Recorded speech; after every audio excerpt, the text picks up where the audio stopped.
The woman painting. The painting doesn't move until Stanley looks away. A painting hangs quietly, still and framed. The woman looks disturbing, but motionless. Stanley, still a child, is alone when it happens. Stanley looks away, then back. She has moved, only slightly but clearly closer. Stanley blinks again, checks twice. She moved again. Each glance confirms it. Time stretches painfully, pressure rising, but that's what makes it terrifying. Stanley looks away, looks back, checks again. The woman lunges out. Reality breaks instantly. She charges violently, limbs moving wrong. Her movement jerks. Stanley runs immediately. He escapes the room. The image stays with him. He avoids mirrors, avoids quiet rooms. Stillness terrifies him. Waiting hurts most. The slow approach remains, not the attack. Fear followed him home, followed him years later. Distance changed nothing. Time changed nothing. Pennywise doesn't attack. He conditions. It never rushed him, because fear works best when it takes its time. But Pennywise doesn't always wait in silence. Sometimes he waits right in front of you.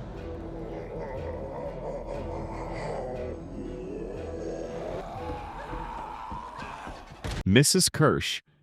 She smiled too long and never blinks. Beverly returns home, her childhood building. Old hallways surround her, memories everywhere.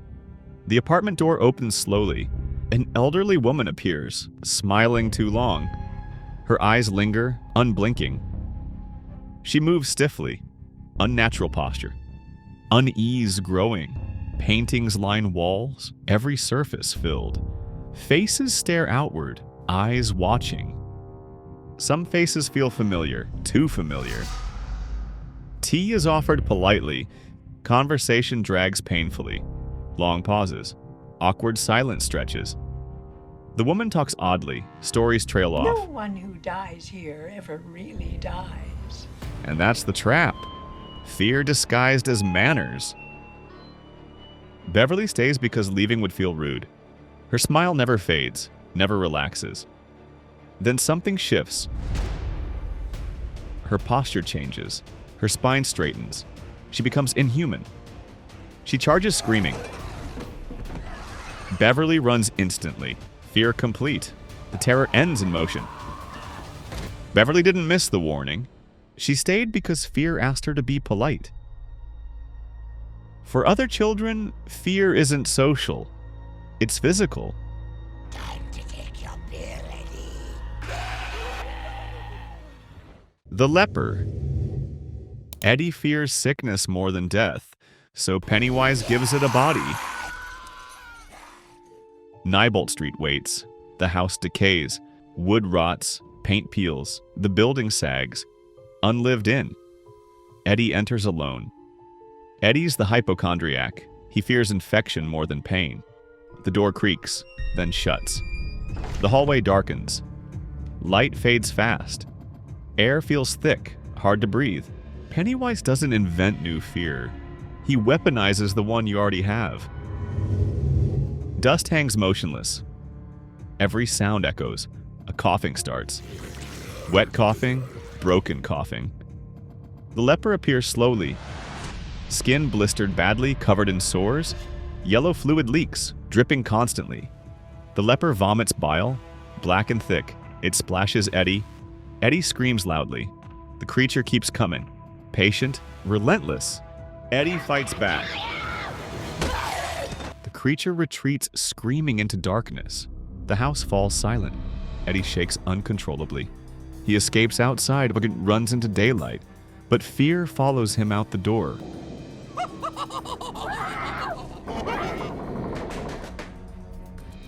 Years later, the fear returns.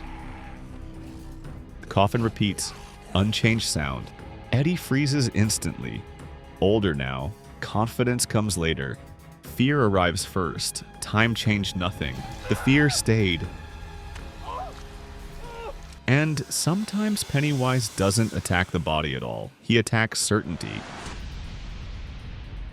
The headless boy. Ben sees something impossible and no one else reacts. The school library shines. Bright and quiet. Order everywhere. Rules obeyed. Ben reads alone, surrounded by students, books stacked neatly. Everything feels normal. A boy walks nearby. Casual posture, normal clothes. Footsteps sound real, perfectly ordinary. Nothing feels wrong. Then Ben notices there is no head. Blood drips from the neck, dripping steadily. The body keeps walking, balanced, complete. That's what makes it worse. It's not meant to kill him. It's meant to make him doubt his own reality. And then it's gone. No body remains, no blood remains. Some horrors scar, others confuse. This one does both. Years later, Ben returns. The library appears unchanged, too familiar. Pennywise waits calmly. Nothing attacked Ben, and that's what made it impossible to forget. Fear in Derry doesn't stay hidden. Sometimes it stands right in the open. Paul Bunyan. It's been standing there for decades. Tonight, it takes a step. A public park appears. Bright daylight. Nothing feels wrong. A giant statue towers. Paul Bunyan smiling. Frozen in place for decades. Richie walks past. Richie uses humor like armor, so Pennywise turns it into a trap. The statue stays still for a moment. Then stone shifts. Paul Bunyan moves. Paul Bunyan steps forward, massive. This is Pennywise's trick. The town stays normal while you're alone in terror. Richie freezes briefly. Then he runs. Footsteps pound pavement. No cover nearby, no place hiding. The statue lifts arms, swinging wide, each step closer, distance collapsing fast. Richie screams loudly, pure panic. The chase peaks suddenly, then stops. Paul Bunyan freezes again. Stone once more. The park resets instantly. Families continue walking. Nobody notices anything. But Pennywise's most effective weapon isn't size or strength. It's memory. The burning girl. The room is empty. Then the past sits down beside him and speaks with her voice. Ben stands alone in the old school. The hallway is silent. He enters a classroom. Dusty desks, faded chalkboard, frozen in time. A child sits at a desk, writing. Across from him sits a girl, young Beverly. She looks exactly as she did back then. Same hair, same posture, same smile. They speak like children, like no time passed at all. Something feels wrong. Too clean, too controlled. Beverly says things she shouldn't know yet. Thoughts Ben never spoke aloud. Feelings he buried for decades. Her tone shifts. Beverly's smile lingers too long. And that's when the past stops being a place and becomes a weapon. Pennywise steps forward, wearing her shape. The past wasn't remembered. It was weaponized. And this is how Pennywise hunts. Ben runs. He sprints into the hallway. Footsteps behind him. Burning Beverly chases him, still smiling. Ben panics, spots a locker. He throws it open, crawls inside, slams the door shut. Darkness. The sound cuts off. Relief for half a second. Pennywise is inside. Ben screams. The locker explodes open. Ben is thrown across the floor. Pennywise steps toward him, slow, certain, closer, closer. Then everything snaps back. Pennywise doesn't trap you in illusions. He waits until you step into them yourself. And when fear is small, alone, and curious, Pennywise doesn't need illusions at all. Pennywise. One paper boat disappears, and something smiles back. Derry feels empty. Boots splash lightly. The street shines wet.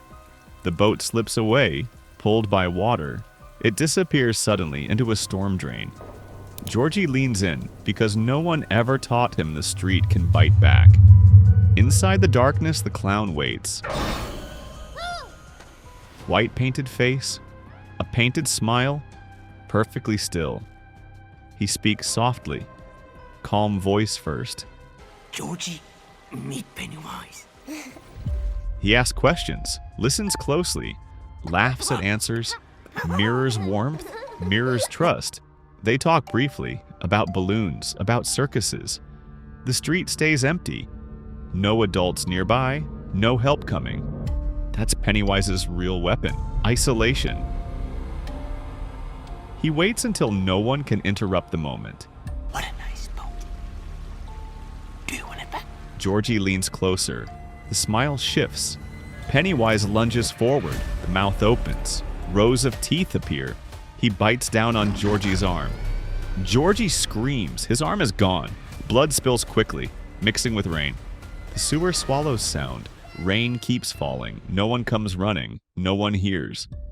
The sewer quiets. Too quiet. Later, children vanish, one after another. Missing posters appear.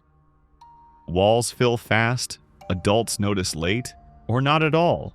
Pennywise never rushes. He doesn't need to. He waits patiently. For isolation, for lonely moments. But the clown isn't the monster. He's just the shape it chooses. The deadlights. The clown is just a mask. This is what's underneath. A glowing light appears, swirling endlessly. Color without shape. Motion without form. This isn't a monster you fight. It's a thing you witness. Those who look are overwhelmed. Eyes wide open. Mouths silent. Minds collapse instantly. Children float helplessly. Bodies suspended. And that's the point. It doesn't kill the body first. It erases the mind. The light lives inside Pennywise, revealed during confrontation. The clown fades back. Something larger appears. Its shape feels wrong. Scale impossible. Space bends unnaturally. Reality distorts. This thing isn't human. Never was. Time to float! It cannot be understood. The losers speak back, mocking openly. Belief shifts power. Because Pennywise isn't strong on his own, he borrows strength from fear. Fear weakens. Confidence grows. Pennywise shrinks, loses form. The light flickers violently. The clown is mask. The light is truth. The mind breaks first. The body follows. The clown was never the truth, just the mask. Space settles slowly. Silence returns. No celebration follows. No relief comes. This happened before and will again. Pennywise always returns. Derry forgets, then repeats. And that's why Derry never escapes.